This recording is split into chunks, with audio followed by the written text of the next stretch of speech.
उन्होंने हमें मान्यता दी। तो एवरी ईयर मान्यता दिया करती आईएनसी, और उसमें 2019 में कुछ ऐसा मामला आया कि कोई कोर्ट का, सुप्रीम कोर्ट का हुआ था, गवर्नमेंट ने उस बॉडी को डिसबैंड किया।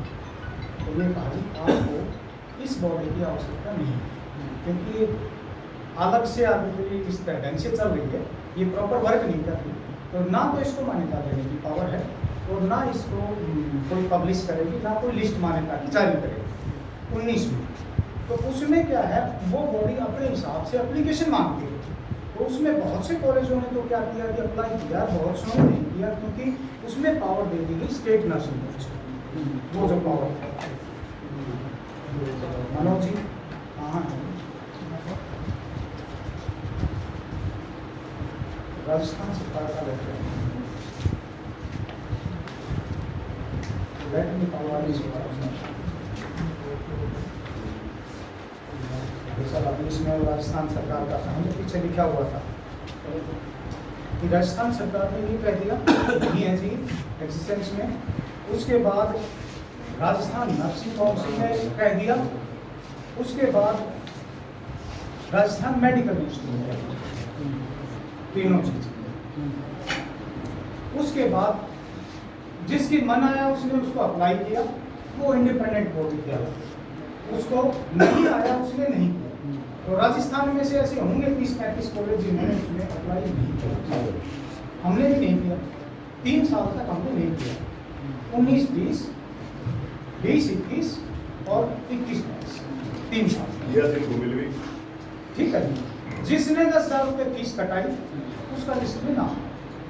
उसके बाद आज तक बहुत से कॉलेज ऐसे हैं जो नहीं ले रहे, जिसमें आपके आसपास में संवर्धन कॉलेज को कब से नहीं, अभी तक कंटिन्यू। उसके बाद एडमिशन का करता है। एडमिशन में क्या है, ये बच्चे हमें कह तो रहे हैं 40 सीटें हों, 40 की 40 सीटें पिछले 2 साल से तो यूनिवर्सिटी को पावर, और पहले भी यूनिवर्सिटी को पावर। यूनिवर्सिटी क्या करती है, ये जो बच्चे मेरे पास आ रहे हैं ये मेरे पास नहीं आते, ये स्टेट गवर्नमेंट का टेस्ट देते हैं पूरा, उसमें 100 नंबर, उस टेस्ट में मेरिट में आते हैं।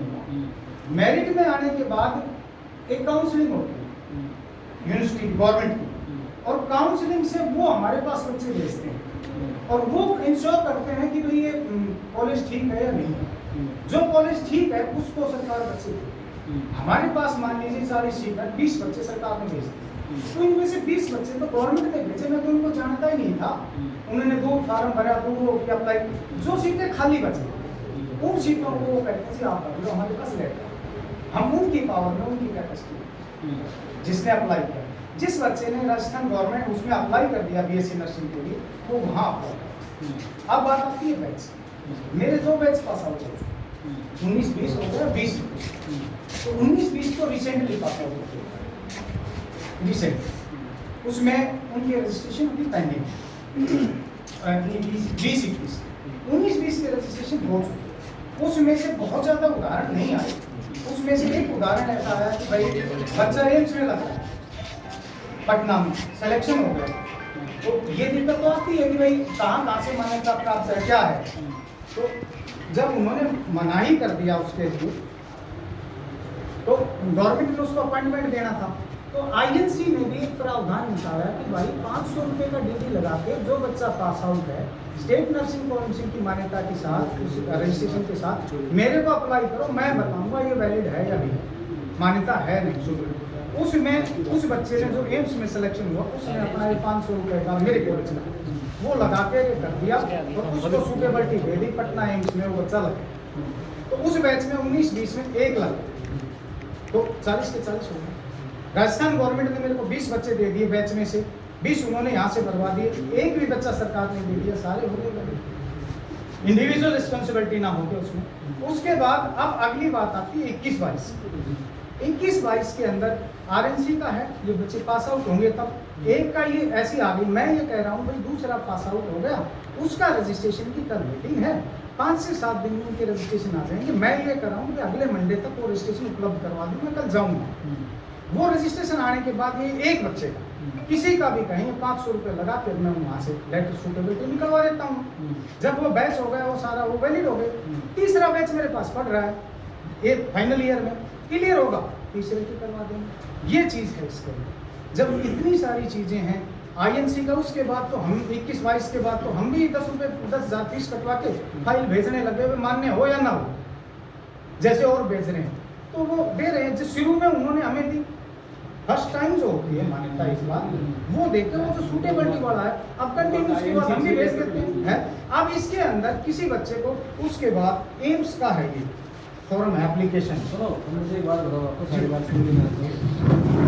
जो ये बच्चे पास आउट हुए हैं ये कहीं भी फॉर्म भरने के लिए एलिजिबल हैं थ्रू आउट इंडिया। कहाँ है जी वो एम्स का? एम्स से बड़ी कोई संस्था नहीं है इसके लिए। एम्स का फॉर्म डाउनलोड कर लीजिए, ये फॉर्म है, उसमें लिख रखा है कि स्टेट नर्सिंग कॉलेज है। मैं ये जानना चाह रहा हूँ ये बच्चे क्या राजस्थान में एलिजिबल हैं? सर ये जो 2019 के बैच के लिए बोल रहे हैं ना, उसका जवाब है। अरे बस इतना ही आराम से उसको कंसीडर कर दिया है।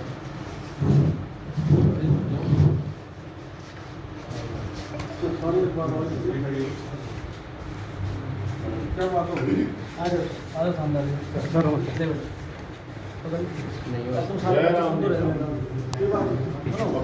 अब ये बताओ मुझे, मैटर ये है कि बच्चे ये कह रहे हैं कि कहीं कोई संस्थान चला रहे हैं इनको दो नर्सिंग काउंसिल होते हैं, स्टेट नर्सिंग काउंसिल और इंडियन नर्सिंग काउंसिल। उसके आधार पर आप सेंट्रल गवर्नमेंट की नौकरी में, स्टेट गवर्नमेंट की नौकरियों में फॉर्म भर सकते हैं। तो बच्चे ये कह रहे हैं कि ये दोनों चीज़ें इनके मान्यता नहीं। तो अब आप ये बताओ कि क्या ये से ये बच्चा है और ये इसका बैच पास हो गया तो बिना कोई कागज़ लिए अप्लाई कर सकता है कि नहीं कर सकता है? बिना कोई कागज के आपका डिग्री ले लिया आपके यहाँ से, हाँ। तो मैं फॉर्म भर सकता हूँ क्या? बिल्कुल ये बताओ मुझे। तो बिल्कुल भर कोई ये बाहर आएगा क्या इसमें कि ये स्टेट नर्सिंग काउंसिल से तो प्रमाणित कोई है इशू नहीं है? आएगा, कोई इशू नहीं आएगा। बताओ बच्चों क्या कह रहे हो? सर एक बना जाओ बताओ। एक समझो दूर हो जाओ। सारे नहीं अरे भाई बैठ जाओ तुम, मेरे ऊपर क्या देख रहे हो? दूर कर लो थोड़ा सा, बात कर लो ना। वो कराने आएंगे भाई हमें ये बात तो करने दो, क्या बात है? बता देंगे आपको सारी बातें। ये सारी बातें आपको बता देंगे, मतलब हाँ थोड़ा बाहर हो जाओ कम से कम। उसमें सर एक और बात भी होगी, क्यों जी? कोई इशू आ रहा है इनसे ले लिया तो गवर्नमेंट से पूछ लिया, खत्म बात। यदि सरकार ये कहे ठीक है, अब आप ये बताओ, आप देखिए सर, मेरे को जो नॉलेज है समझ जी रुको सर पहली बात तो ये जो कोर्ट का ऑर्डर आया था ये 20 और 21 बैच के लिए था, ठीक है। 20 20 के लिए नहीं, 19-20 क्या है? सर ऑर्डर ये था कि जो मान्यता है ना वो आरएनसी के हाथ में चाहे हो सकती है वो चीज़, लेकिन ये जो बात कर रहे हैं सूटेबिलिटी की, सर ये टेम्परेरी चीज़ होती है। एक तो ये कोई परमानेंट नहीं है। अगर कोई बच्चा यहाँ से विदेश जाना चाहे तो उसको तो आईएनसी लगेगी ना। कोई हर बच्चे का तो सेंटर में एडमिशन वो हो नहीं जाएगा सिलेक्शन। जो बच्चा दुबई जाना चाहे, जर्मनी जाना चाहे, वो क्या बच्चे करेंगे? वो कहाँ है उनके पीछे घूमेंगे? ये आज इन्होंने कल सैटरडे को आया था, इन्होंने साथ मना कर दिया था ये सर बैठे, ये सब बैठे, हमारे हाथ में कुछ भी नहीं। डायरेक्टर सर है जो, सर मेरी बात सुनिए, ये प्रिंसिपल है, इन्होंने कोई जिम्मेदारी नहीं ली, इनकी कोई जिम्मेदारी नहीं है। और ये मैनेजमेंट है, हम एडमिशन कराने के लिए मैं आया था, मेरी वाइफ पढ़ रही है इस कॉलेज में, इन्होंने कुछ नहीं बताया। अगर ये आईएनसी से एफिलिएट नहीं है तो उनको बताना चाहिए था। हम किसी और कॉलेज में एडमिशन लेते थे। आप बता दो आईएनसी सर समझ गए गवर्नमेंट को लेकर वो प्रिंसिपल से सर हमने बात करी इस विषय में फोन करके, उन्होंने एक ही बात बताया कि तुम्हारे पास आईएनसी नहीं है ना तो तुम अदर स्टेट के सेंट्रल